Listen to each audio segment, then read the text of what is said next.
to go to war with yourself. Welcome to the On a Mission. the On a Mission podcast. You've got one of the best jobs in the world. I have to say, you've had some really astounding guests. You're generally a force for good. Eddie Hearn, welcome to the On a Mission podcast. Thank you for having me. Oh, thanks for inviting us into your lovely office. It's really nice. We were meant to be doing, when we came to record with your dad, we were originally meant to be recording it in this office. Right. I think you demoted him, didn't you? We went to the offices across the road. This is where I'd spend most of my life growing up, really. Yeah. We moved here at 4, I was 4. And this was the living room. And this was my dad's office for a long time. Yeah. When I took over as chairman a couple of years ago, I kicked him into another office in there, which is fine to do. He's supposed to be retired. Yeah. But every time I look up, he's peering through that door. So Your dad is world class at a lot of things, but retirement is certainly not one of them. I think for health reasons, it's good not to retire. Because I just think he would literally just sort of dwindle away if he just sat at home fishing. So he's got a very active mind and a smart mind. And, for me, running the business, I want him involved. Yeah. Because he's an asset. So you didn't exactly have a conventional childhood, did you? Not really, no. I mean, my dad was from Dagenham. Lived in a council estate. Dad was a bus driver. Yeah. Started to make money really around the time that I was born, really. So, and I think because he came from that background, liked to spend it, liked to be a little bit flash with it as well. And this was kind of his first big purchase into the world of being successful, if you like. So, I had a very privileged upbringing, really, although at the same time, had a working class dad that wanted to instill that in me, hated spoiled kids. So, like any parent wants to give your child the best, but at the same time, always drummed into me about working for it. And sport was the foundation for being competitive. And that's what we always did, whether it was playing out there, cricket, football, table tennis, he would always make sure that he won. And he would never let me win, only when I deserved to win. Yeah. And that was kind of how I've been brought up. Winning is everything. Winning is everything. Taking part is, important, but not really. No participation trophies. No, and that's just, it's not for everybody.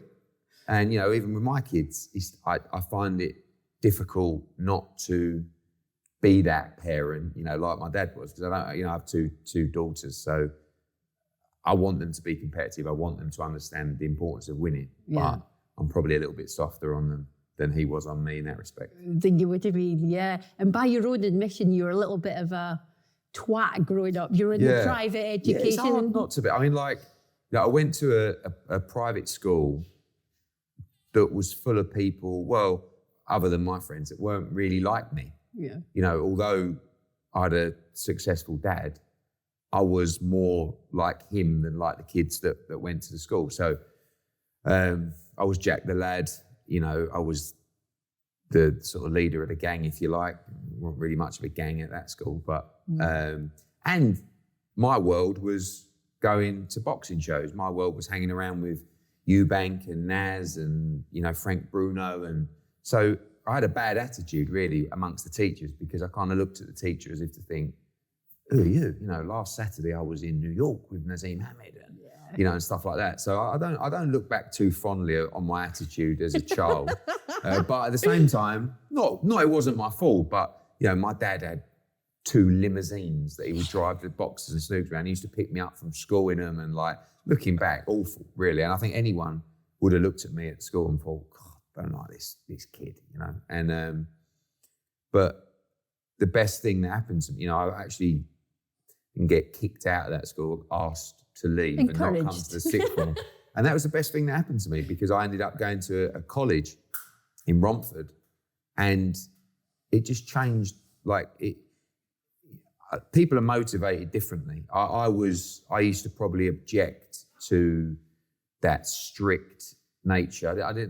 I like to be encouraged, but at college, it was more like, basically, if you don't turn up, it's up to you, Yeah. And no one, half the class would be downstairs missing lessons, and kind of think to yourself, what's the point, actually? You might, and that changed me really, and I got my A-levels there, and that was probably the best 2 years of my education, funnily enough, actually cost my parents nothing versus the private school fees that they probably felt like they wasted. It's ironic, isn't it? But when we were chatting to your dad last time as well, he was telling us the concerns he had whilst you were growing up, and you always had this thing between you that when you got to age 18, you're going to go into the boxing ring together and have it out. Yeah. But you didn't quite make it to 18, did you? 16. Yeah, that's the same thing about, I think growing up for him, he probably knew kids whose parents had money. He didn't have money.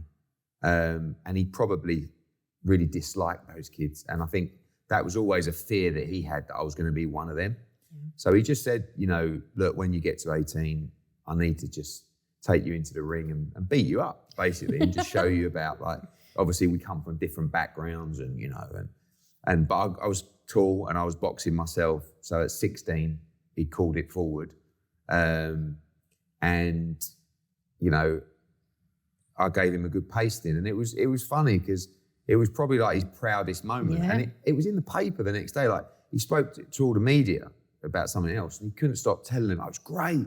He hit me to the body and I couldn't get up and I was nearly sick." And that was like his stamp of approval for me.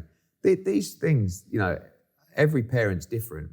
And I'll tell a lot of these stories, and people sort of look at me and go, "That's weird." But that was just his way, and that's how I was built. Again, comes back to sport. Winning, like business for us. We're both failed athletes, really. Like, if we had the choice, we'd rather be playing, right? Because we played everything. Mm-hmm. I was a decent cricketer. He was a good cricketer as well, but football, all right, rugby, okay, boxing, okay, but this is the next best thing. But everything that we learn and build was built through sport. And that's why I'm quite passionate now about sport in the community and with kids, because having a 13-year-old and a 10-year-old, I'm really worried about not just them, but the next generation of kids coming through in the social media and mobile world, away from what sport can teach you. Yeah. Nothing makes me feel better than watching my kids participate in sport, whether it's at a local boxing club, whether it's a football training, playing hockey, whatever it is. And it just, off their phones, competing, getting exercise, shaking hands after, like, it's a great feeling. And that's how I was brought up, just on sport, really. And I know your dad calls you the silver spoon kid, and your biggest regret is the fact that you could never say that you're fully self-made. Yeah, I think that's a lovely thing to be able to feel, and it's all right. Look, you have to play the hand you're dealt. I got dealt a great hand. The challenges that I had are very different to the challenges that someone who came from nothing had. For me, in my position, the challenge is to be successful in your own right when you have a successful father is really difficult. But at the same time, I had a leg up, and some people don't have the leg up. And sometimes I look at my dad, like when you look around here, this is where I grew up. So it takes you a while to become thankful because this is natural to you. Whereas my dad would have moved in here and gone, "I can't believe it." And sometimes I'll go for walks with him around his new house and 300 acres or whatever it is. And he's just like, and that's a lovely feeling. I respect it. I'm thankful for it, but I've always kind of had it. You have the same appreciation. No, and I look at him in an envious way. I say, wow, that must be a great feeling to know you came from that council flat in Dagenham and now you've built all this. So I can never, people say that I've surpassed him in terms of our sort of achievements in boxing particularly, but in the business. But, I won't tell him. But what he did was, and I don't know if I could have done it. I would like the opportunity to do it because it would have been a great feeling. But as I said, you play the cards you're dealt, and that's what we did. It must have been quite challenging, though, from an identity point of view, when everyone refers to you as Barry Hearn's son. Yeah. I liked it at 14, 15, 16, and I would be the first one to tell them, do you know Barry Hearn? That's my dad. To get to the nightclubs exactly. and stuff. Nightclubs, with the fighters, to get backstage everywhere. And I went to the same school as Frank Lampard. He was in the year above me. And everyone knew him as Frank's boy, because Frank Lampard, his dad, who actually people don't even realise anymore, was a player at West Ham. And I used to see him every night, mostly with his dad, just practicing on his own in the school fields. And when he went to West Ham at 17, 18, everyone said, well, he's just got in because of his dad. It's ridiculous. Harry Redknapp, his uncle's in charge, and he worked so hard that he became one of the greatest players England's ever produced. And no one even remembers Frank Lampard Sr., with all due respect. He was a great player himself. So the fighters now, Conor Benn, Chris Eubank, Campbell Hatton, when your dad's a legend of the industry, it's very difficult, really. And it only really dawns on you probably in my early 20s, where it was like, if you don't do something special, you're always going to be Barry Hearn's son. And that would It's a powerful motivator though, isn't it? That actually really frightens me now, thinking back to be at this position in my life and still be known as Barry Hearn's son. Like people, I'm proud to be, and I don't mind people saying it, but we joke with my dad that people go up to him and go, "Oh, you're Eddie Hearn's dad," and that's kind of like, memes. Yeah, that's kind of like a stamp of approval. So yeah, I would have felt really. So first time I really thought about it, really, I think I would have felt really inadequate, really, if I would, at this stage in my life, have just been Barry Hearn's son still. Is that why you felt the need to go forge your own path rather than go straight into the family business? Yeah, I think originally when I left college, I never wanted to work for my dad or for Matchroom. It was like, I want to do it on my own, because everyone just said, why are you even, you don't worry about A-levels, you're going to just go and work for your dad. It was like, and I wanted to prove that I could do something myself.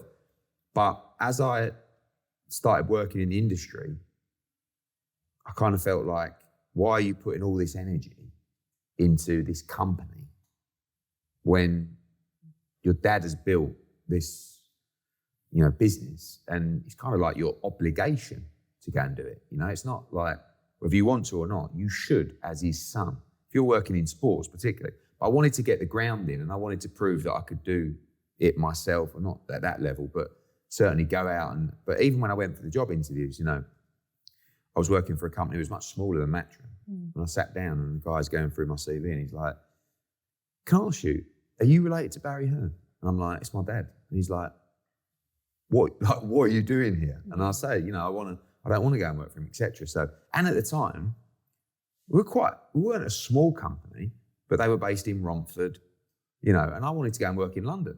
I wanted to go, all my friends were in the city, and I wanted to be up there. So, yeah, I think you've always created opportunities out of nothing, though, haven't you? Because after your Wethersfield days, you're in a job, and you just ended up randomly taking a phone call, and you're asking for the head of sales, and you're like, "Oh, that's myself," and you just put yourself in the path of these opportunities constantly. Yeah, I guess I'm a hustler in that respect of money. I loved money growing up because that's how I was educated, right? My dad would make me count his coins. He would have like a box that, when he emptied his pockets at night, all the coins would go in there. And I would count it up, the pound coins and the 50p pieces. And I would say to him, "You got 42 pounds in here, And then he would make me clean his shoes, and I would get £1 a pair, and I would do 8 of them. And again, that's just, he's money mad. Like even now when we're talking about the shows, and it's never about the value of the show or it's just the budget. That's the competition. So if a show is destined to make £1,000 or £200,000 or £1 million, it's to make sure that you deliver. And if it's under, why? And that's, but money to him was everything. And that's how I was brought up. So as a kid, the thought of making money, like going to Wethersfield Windows at 16 and making, I don't know, £100 a week or whatever it was, that was unbelievable for me. I was like, wow, I can do this. And then I went to work for a business, got sort of headhunted really, and then moved to LEA events. And I kind of realised I'm still my own biggest critic. Like sometimes I trust my ability, but I like to sort of self-consciously keep myself humble. Okay, So it how do you makes me do work that? harder. I'm my own biggest critic. I'm never really happy with the performance, or could be the show or whatever it is, because I feel like complacency is the biggest weakness in any business. And I just, sometimes I play that trick on myself, but I am also very critical of what I do. So, when I was sitting in those interviews to be, I think like 30 odd people went for that job, I was 19 and they were like mid to late 30s, 40s. They've been working in the industry for 10 or 15 years. I'd done a year and a half. And I was like, I'm not really going to get it, am I? And then that was probably the moment where I thought, wow. And they come to me and said, look, we've got this package. I think it was like £42,000. And I was on 12, all right? And they were like, we want to give you the job, but I just feel that at 19, so would 33,000 be okay? And I was like, I don't know, got to think about that. And I went away, I was like, wow, and it was just... Try not to skip. Yeah, I know, I was. And sort of walked in and out the door and said, yeah, I'll accept it, But yeah, it's... I've always, even when I was a kid, I would sell the programs that my dad shows at York Hall. And it was just a feeling of a sale. So all these people and very interesting characters. I was 13, 14, programs, pound, and just taking the pounds, putting them in my pocket and at the end of the night, putting it all up and saying, this is what we sold. I was on 10%, and that's the kind of like the way I was brought up. Did you ever celebrate your achievements? No, not really. Not really. I've been trying, as the years have evolved, to enjoy the moment more.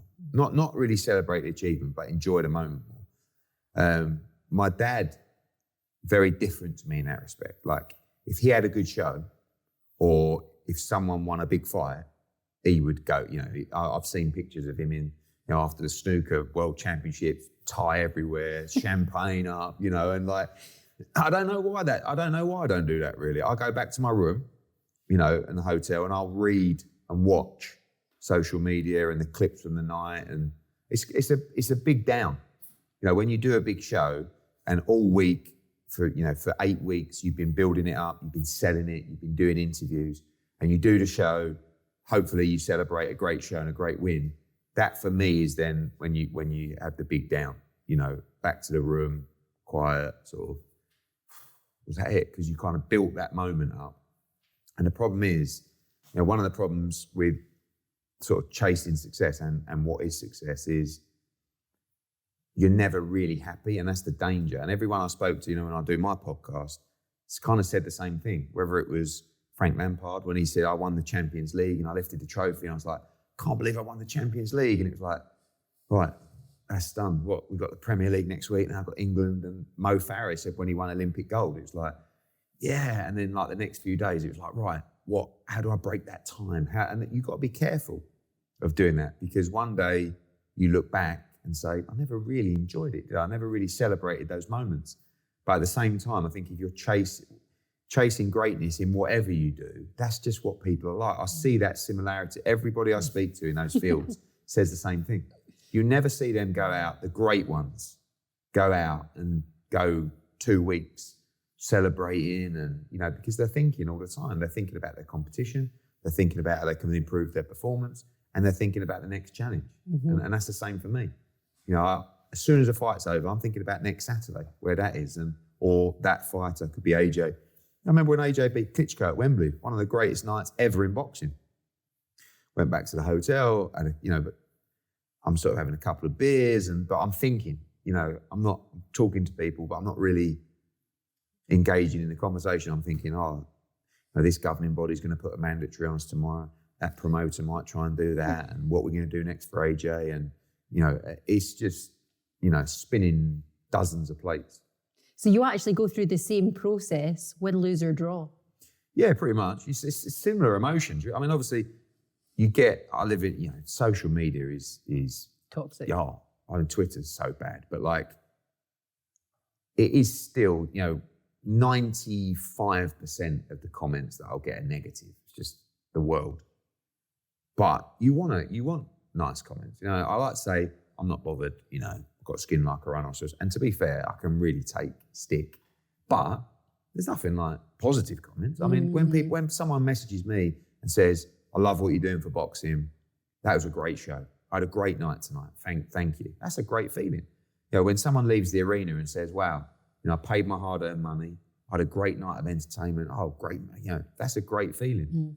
So, but win, lose or draw, the feeling's quite similar. The trip back home on a Sunday,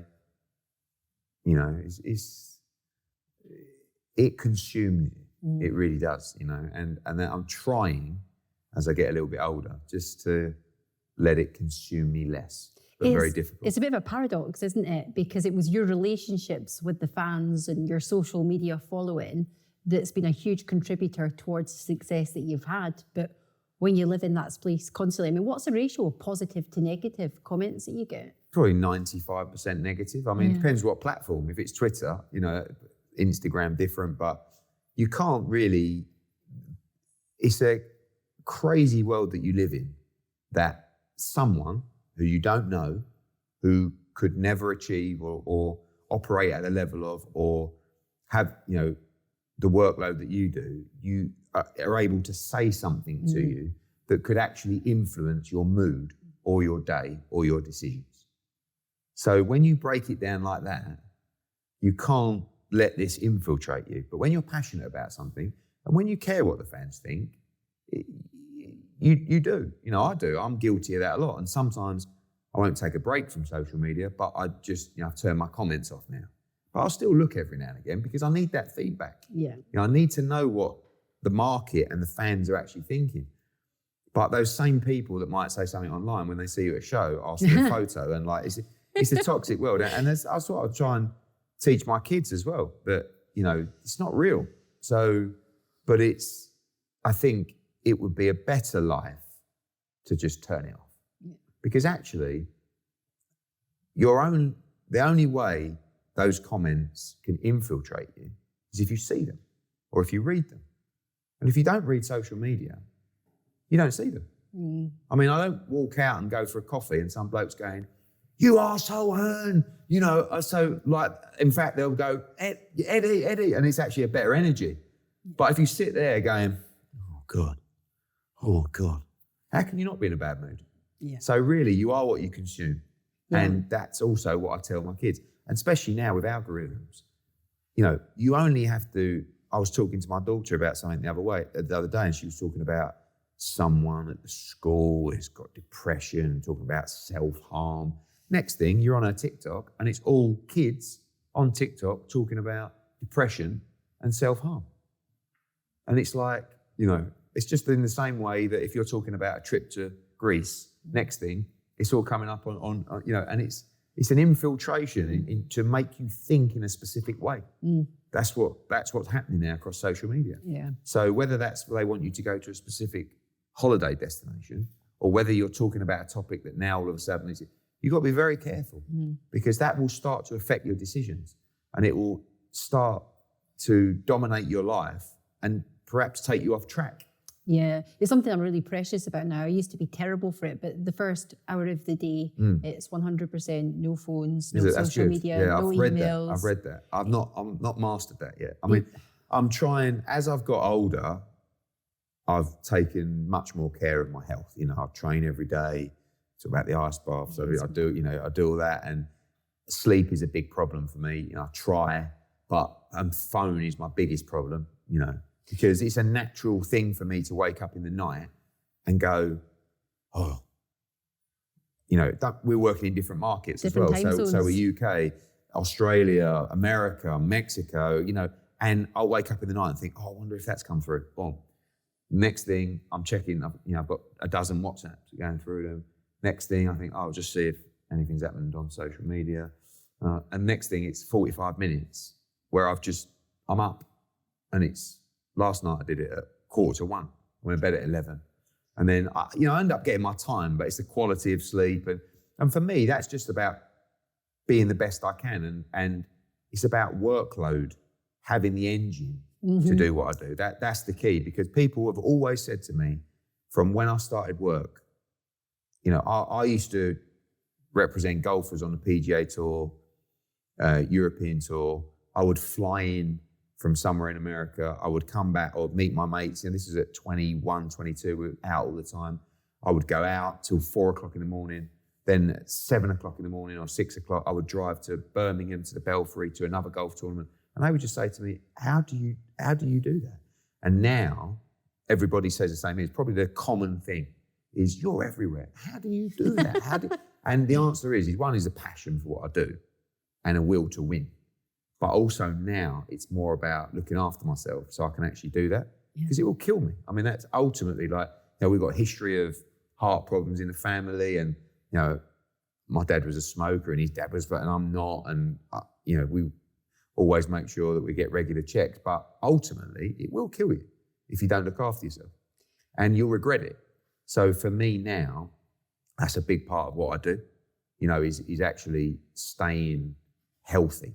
Well, no, you've lost quite a lot of weight over the years as well. And you can see the difference. There's no point in being the richest man in the graveyard. Yeah. Is your definition of success changed as your financial wealth has grown, and that's probably become less of a focus? I mean, for me, success just used to be how much money you had, in all honesty. Like, how big was your house? What car did you drive? And I've got more qualities from my, not more, but I've got the right qualities from my mum. So I'm a bit different to my dad, where I'm competitive. I love a pound note, but he is money. And he, you know, if you asked him what success is, he'd tell you exactly that. Loads of land, right? You know, whereas now, as I've got a little bit older, success is actually an individual perception. So there isn't, you cannot, no one can tell you what success is for other people. It's just what success is for you. And actually, as I've got older and started to understand the world, success is actually, like, my greatest success is just feeling great. You know, especially like I'm saying with this lifestyle it is, you know, this morning I did, I don't know, 5 miles on a road, 40 minutes, had an infrared sauna, had an ice bath, and I feel unbelievable. That's success for me now.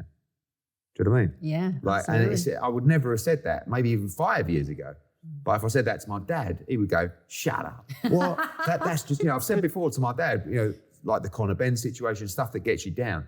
God, you know, it's hard, you know, it's like, shut up, it's hard.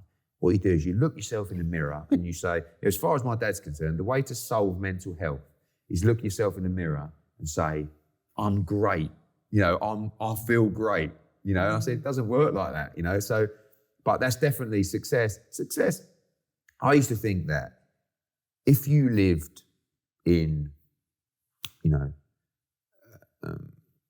a small house, you know, and didn't have, and you had a 9 to 5 with no ambitions or no future within the job, how on earth could you be successful? But now I understand that that person may have a great life. You know, they're spending time with their family, they've got a spring in their, it's only a mindset, really, success. Because if your mind is strong and you're in a good place, that for me is successful, really. And doing things that make you feel good. I do think success comes from achievement, but achievement can be so many different things. Like, too many people worry and just look at medium and long-term goals. They never really focus on the short-term goals. And I feel like if mentally you're a little bit off track, that's what I do, is I just look at the now, today, and I will write down, so, you know, if I feel like a bit down or losing track, I say, right, what do I need to do? So today, same thing, run, ice bath, you know, do this podcast, go and get some nice food for tonight, you know, have a meeting later on, must do that, have a massage, like, I don't know. And it's all these things, and I just tick them off. And then I look at it at the end of the day, I say, what a day. That's a great day. Because too many people go, oh, in 3 weeks, we've got that, and I don't know what's going to happen on that. And then, oh, and if we don't do that in December, and that's why people fail, because they don't overcome the short-term obstacles. So, yeah, success is about fulfillment, but it's a feeling, I think. You know, and I was very naive to that earlier in my life. And also, I think as well, when you do these things, the ice baths and the infrared saunas and everything else, it does make you more focused and more productive. So it's, you know, you're looking after your physical and your mental health as well, aren't you? Yeah, I just think anything that's going to make you feel good. Yeah. Like I cannot... Peace on red wine. I cannot believe that there are people out there that don't exercise. Yeah. And some people who haven't exercised for 20 or 30 years. But going back to your dad's point, and whilst I know that, you know, times have changed and we need to have a lot more empathy for mental health, I think there's also a lot to be said for that mindset, looking at yourself in the mirror, making sure you're taking full ownership and accountability for your own life. Are you exercising? What are you consuming? Are you on social media all the time? Are you eating crap food? Are you are you not moving your body? Are you doing all these other things? Life's the full of basics? excuses. Yeah, it's easy to make excuses. Like how many times, you know, I woke up this morning at 6 and I thought, I've got to do this run. And I'm like laying there thinking, I really don't want to do this run. And it's just it's the moment, it's the decision to go, right? And once you do that, you're off. You know, but there's no excuses, really. There's loads of time. You know, I say to my sister all the time, she's not really into her sport. You know, she's got twin boys, and that is the absolute focus of her world outside of, you know, she runs Matchroom Media. And I say to her, get up, you know, get in the gym on the treadmill. Just do half an hour. Just do a walk. I haven't got time to do that. Of course you've got time. Well, they're up at 6. I said, then get up at 5:30. Oh, I'm not doing that. I'm so tired. I said, you're so tired because you're not doing anything. Yeah. You know what I mean? So excuses are easy. Yeah. There's loads of stuff that you don't want to do. But the difference, like my dad is, I mean, you know, you've spoken to him. I've never known anyone with energy like that. You know, he wasn't always like that. When he worked in boxing, he was a completely different person. He was aggy, he was, you know, he had a temper, he was angry at times. But now, like over the last 15, 20 years, he's annoying, actually. But it's like, right, so he'll phone me every night. All right, son, how are we doing? What are we up? I'm like sitting there going, fucking hell, what a day I've had. He's like, yeah, don't worry about it. And pick me up in the morning if we play golf or whatever at 6:30.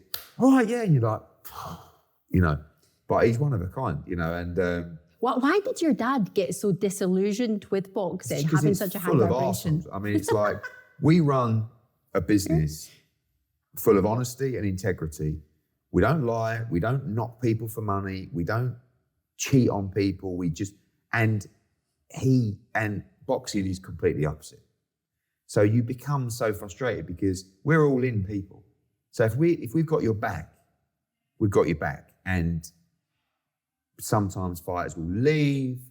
And it's just, I think he just became, like it can make you miserable. And it's made me miserable at times, really, the sport. And you just got to be careful because sometimes I'll do an interview and, you know, someone will say, oh, he sounds a bit like Frank Warren there or something like that. And, you know, Frank's a great promoter. He's in his 70s. Why don't you trust him? Frank Warren? He just operates in a different way to us. The business operates in a different way. Frank's a great promoter. And I've never met him, actually, which is so strange. No. But my dad always said, I deal with his sons now, George particularly, I get on really well with. My dad's always said to me, look, Frank, socially, Frank, great. You go out for a bit of dinner with him, you have a great time. But it's just, we have different ethics in business, I feel. But I've always watched him get so angry, you know, in interviews and stuff like that, specifically when you mention my name. And sometimes I watch interviews now, I go, whoa, don't, because, you know, it's just I don't blame Frank Warren. I blame the business. Because that's what it does to you. I saw it with my dad. You know, like I said, completely different. And I think if he would have stayed in boxing, he would have been just like them now in the interviews. But why do you want to be in your 70s? Why do you want to... Bob Aaron's 91. Yeah. And I watch him, Eddie, I'm thinking, mate, I don't want to be doing this when I'm 50, in all honesty. Like, because there's better things in life to do with yourself than get angry or annoyed or frustrated. But we love to win. Right. So when you step away, like he had to make a decision. He was like, I'm going to step away from boxing. I'm going to go into darts. Much nicer. much easier. People are much more grateful. You know, it was the best thing he ever done for himself. But if he was still in boxing now, I think I'm not even sure he'd be alive, in all honesty. I think he would have got him. Well, you nearly jacked in, didn't you, after your first big event? Yeah. You were so close to just walking away from I never wanted to be a industry. boxer, but boxing was a massive part of my life from when I was 8 years old. But I never, you know, when I was going to the shows and carrying the belts out for the fighters, I never thought to myself, I want to be a boxing pro. I think I want to be a boxer, if anything. And it was just timing, really, you know, what you're referring to, the Audley Harrison fight, where I just took him from down and out, really, in his career to the World Heavyweight Championship. You truly believed in him as well, I did, didn't you? because he's a great, and he's an Olympic gold medalist. I mean, he's not a mug. But it's the same thing, what I talked about us. Once we're with you, you know? And with Audley, I believed in him, I was with him. And we got him there, and it obviously didn't work out. It was understatement of the year. But after that, I was like, that was great fun. I wasn't never thinking about building a stable, getting an exclusive Sky deal, dominating the sport globally. I was just thinking, oh, glad that's over. Fuck it. Like, that was amazing. And then everyone just started, you know, wow, who's this kid? You know, he's just done that. And well, the event was actually a success. I mean, the fight wasn't the best. I probably shouldn't tell you this, but I got a refund from Sky. Right, I rang up and said, I thought, I'm not paying for that. Yeah. I rang up Sky and said it's been glitchy all the way through. Yes. got my refund because he just didn't throw a punch, did he? What happened to him? He just froze, really. I think some people have the mentality for it and some people don't. And I don't think he had the mentality for prize fighting. Boxing, you have to be a really specific type of individual. That's really, although you don't see, you know, well-off individuals trying to become people, you know, kids from privileged backgrounds, they're not tough enough. You know, same with me. You know, in terms of privileged backgrounds, I'm probably the toughest out there, but nothing compared to these young fighters, where they've come from, the fire in their belly to get out of where they've come from. You know, that's why you admire some people, and very few that have come from a privileged background that can do it. So you have to be a specific type of individual to get in there and fight. You know, and Audley, as in the amateurs, had everything, but in the pros couldn't quite transcend it. But that was the moment that everybody, you know, within a month we'd sign Darren Barker, Kell Brook, Carl Froch, and I said, we're going to go for it. And, you know, it went from there. But I never said, you know, I never felt I'm going to be a boxing promoter. It was never an ambition. David, he actually rang you up though, because he went for you in the press conference, but he rang you up afterwards. He was like, all right, Eddie, great show that you put on there, brilliant. Yeah, well, the first, that was for the Bellew fight, but the Audley Harrison fight, I'd gone at him the whole build-up. He's a fake champion, he doesn't have a chin, he's this. And then after the fight, I walked down the corridor and I saw him coming out of his change room and I was like, oh shit, like. And then I walked past and he just went, well done. And I was like, right.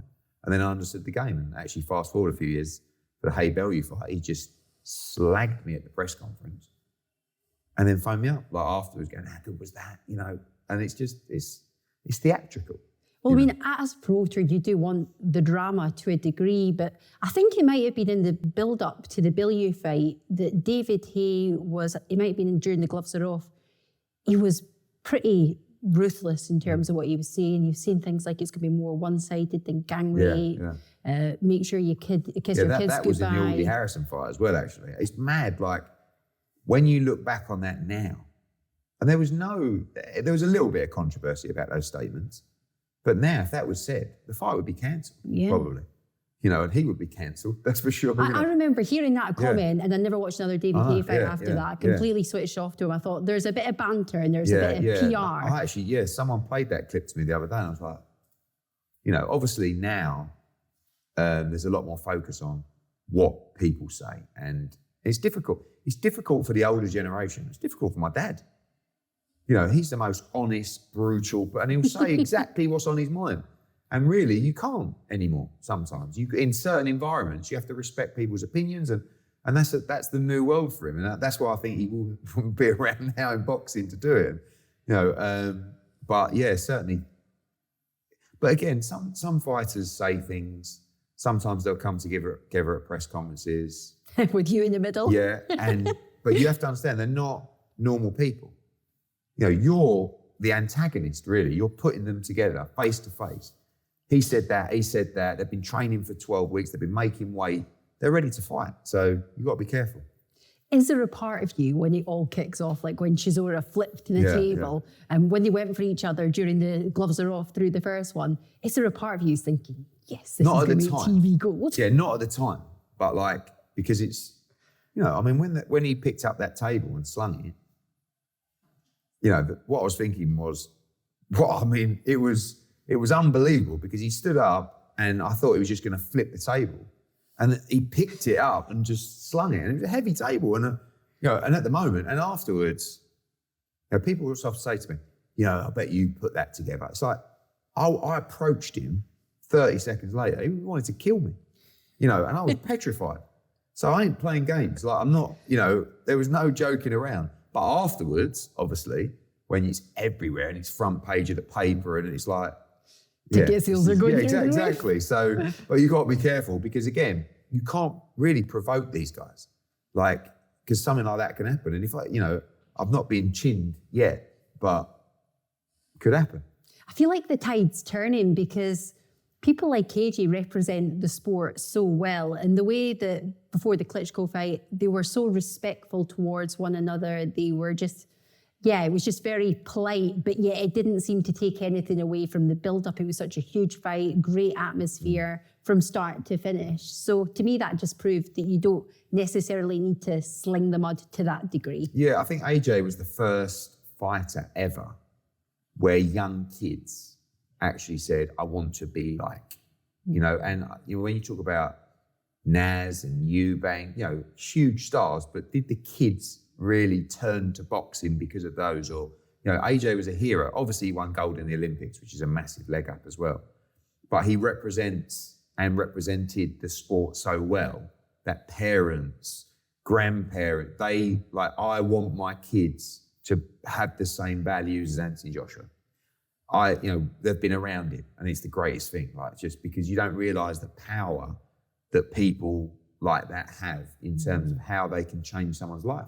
Katie Taylor, exactly the same, And whenever I get the opportunity and Katie's there or whatever, and I'll just bring my kids, Katie, just talk to them, please, just for 1 minute. Yeah. And she'll just say, you're working hard, you're doing this, you do it. And those little moments, and actually I take that responsibility, not to that level, but because of what I've done and because of my profile more than anything, I can do that for kids as well. We spend a lot of time in local boxing clubs. And it's, when I talked earlier about my own biggest critic and I don't really feel like I've achieved that much, that still baffles me the most, where I can go up to a young fighter. I went to the gym the other night in Brentwood where my daughter goes. There's a girl in there, she's 12, and she's brilliant. Brilliant. I mean, if she doesn't go on to be a world champion, I'd be astonished. And she finished and she came up to me, she's like, oh, what did you think? I'm like, you're brilliant. She's like, am I? And it sort of left that night and she sent me a message on Instagram and she's in the national finals at the weekend. It's like, just a little conversation, a little bit of time. AJ and Katie Taylor, they can't give it to everyone, but that's an unbelievable blessing for people to be able to change someone's path in life, really from one conversation. So and as I get a bit older, I think that's what I'll probably end up doing more, is trying to help, and because that's when we talk about success. When I go down the amateur boxing club, specifically when my daughter's there as well, that makes me feel amazing. That makes me realise why I love the sport, not doing interviews where it's like, he said that about you and you're that and you're that. It's like, it's actually a little bit of that. Come on. But going down there and actually seeing kids just exercising, just chasing their dream, just enjoying themselves, having a passion for something, And I feel very strongly about the values that boxing clubs can teach kids and the problems we have now with gang crime, knife crime, and kids with no direction. Yeah. And I feel like boxing it doesn't mean, just because you go for an amateur boxing club, doesn't mean you have to be a world champion. Like my daughter doesn't spar, but she goes down there for an hour, and when she comes out, she's exhausted. She's now got loads of friends in there. They train twice a week. She's so much fitter now. She's so much more positive.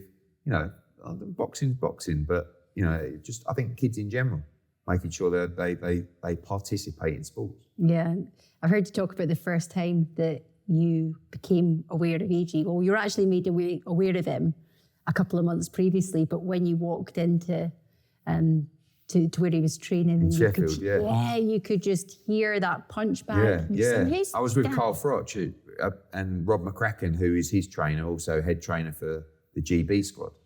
You know, just boom, boom, boom, boom, and his finger. I sort of turned around. Obviously, he's a specimen. You know, I was like, I said, Rob, who's that? He went, it's Anthony Joshua. He went, it's unbelievable. You know, sort of went like, hey, how are you? I'm Eddie Hearn. I'll be seeing you in a couple of years. And he was, you know, just a special one-off in many ways. Fighter, you know, the way he looked, the way he spoke to people, the time that he had for people, his story, but just a really good person. His life could have went down such a different path. Boxing does, you know. When you talk about examples of how boxing's changed people's lives, he's the one that you always use, but there's thousands like him. Thousands, not that went on to win world championships, but thousands of people that were going down the wrong direction. Like he basically, you know, he got arrested, he went to court, he was facing time in prison, he got off, and then he just thought to himself, I think actually he talks about he went to the gym because he wanted to prepare himself for prison so that he was, you know, strong enough in there to deal with it all. And he just went down there, and it was like the regimental lifestyle. There's something that was missing in his life, and it's the special people. Like again, as you delve deeper into it, you realise that the special people are the volunteers, right? The coaches. They're there every night. They don't get paid.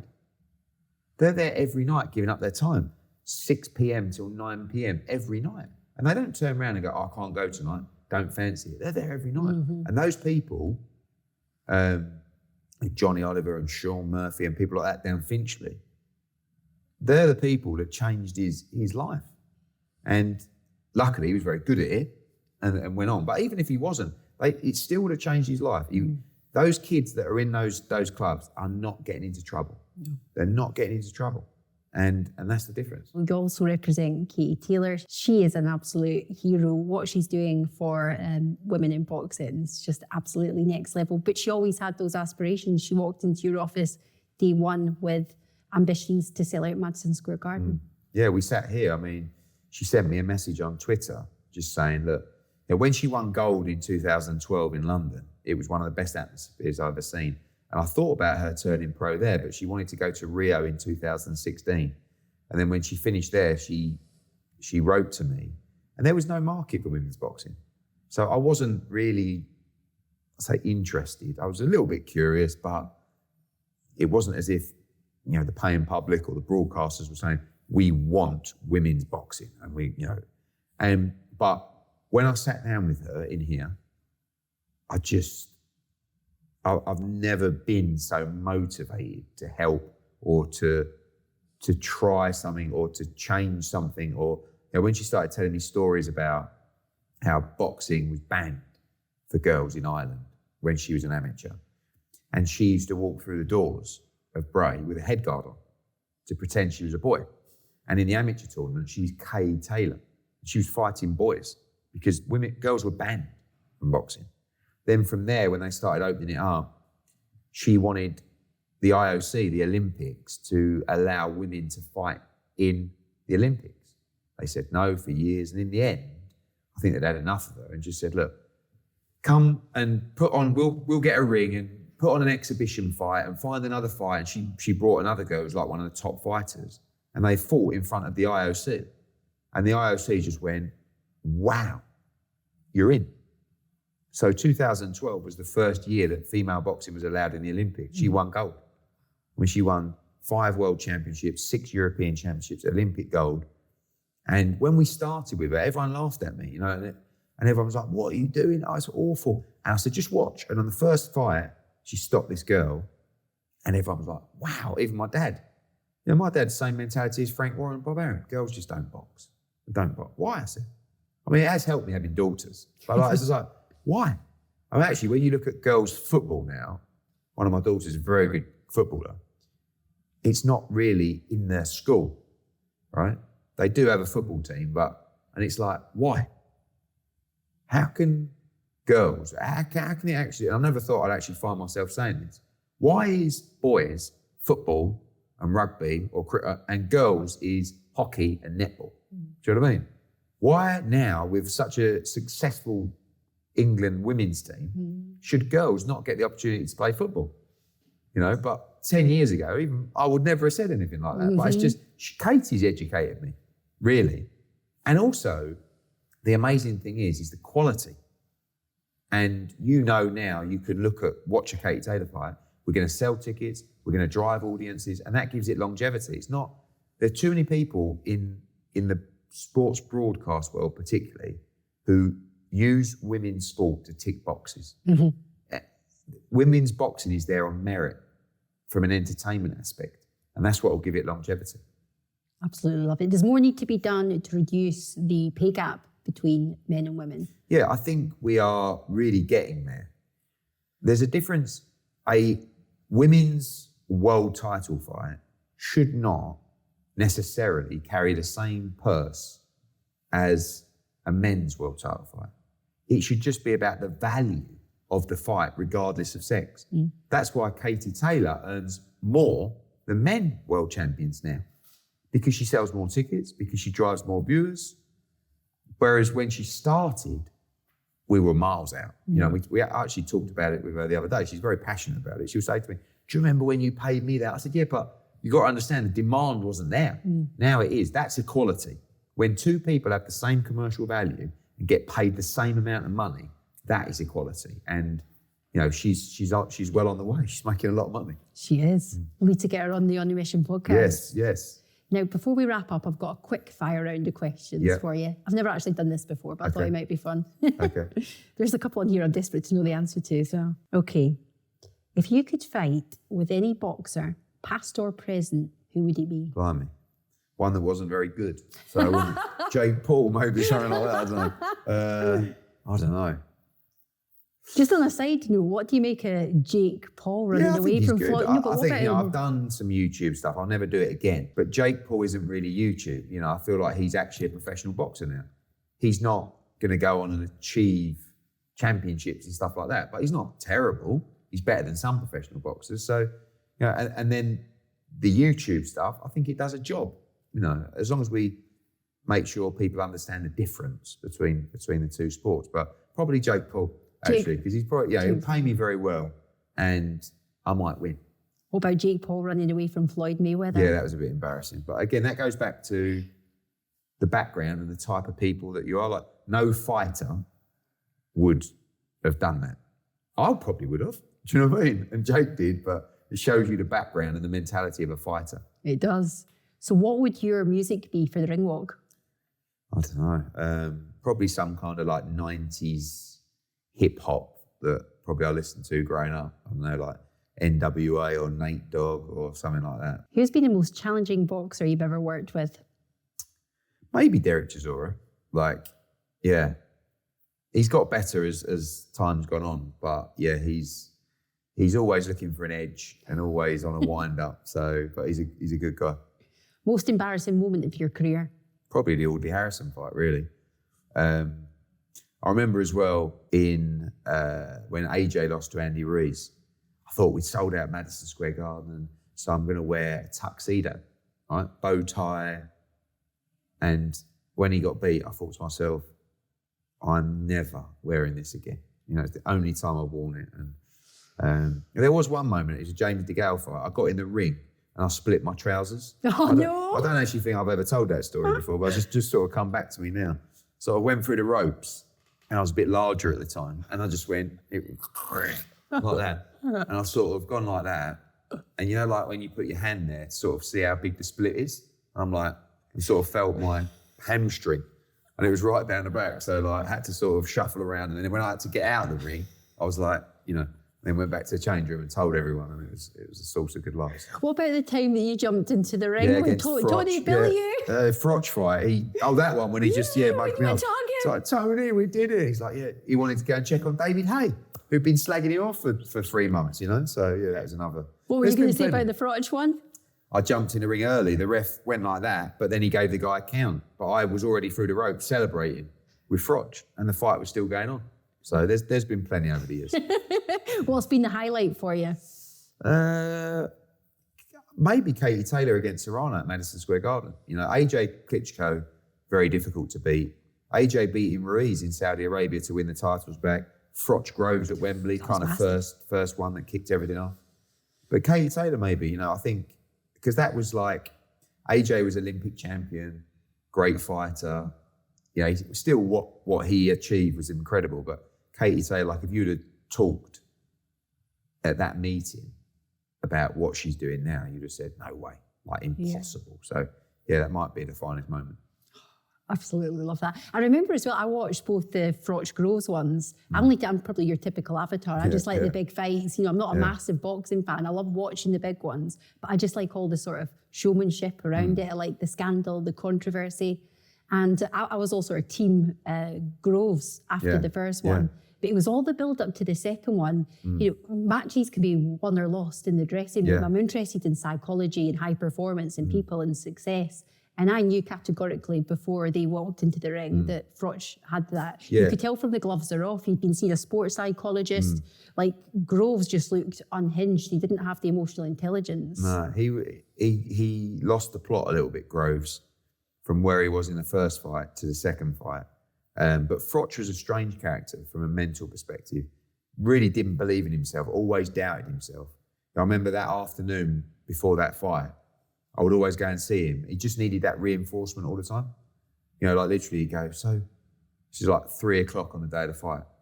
So what do you think about George Grove? Like, what do you think about this fight? I'm like, I said, you're going to smash him, mate. You know, the first fight you weren't motivated. You had a great camp. Mentally, you're right. You're too strong for him. You know, yeah. I'm like, I can't believe I'm having this conversation, you know? So, but that was just, everyone's different. Yeah. Right, final question for you, Eddie. The name of this podcast's On a Mission. What's your mission? My mission? I don't know. Probably at this stage in my life, happiness. Keep achieving, keep winning, because that does make me happy. And keep trying to take on new initiatives and projects. I like doing that. You know, I like doing things that, you know, we took like the Katie Taylor thing that just, you think that's not possible. It's a bit like when I wrote a book.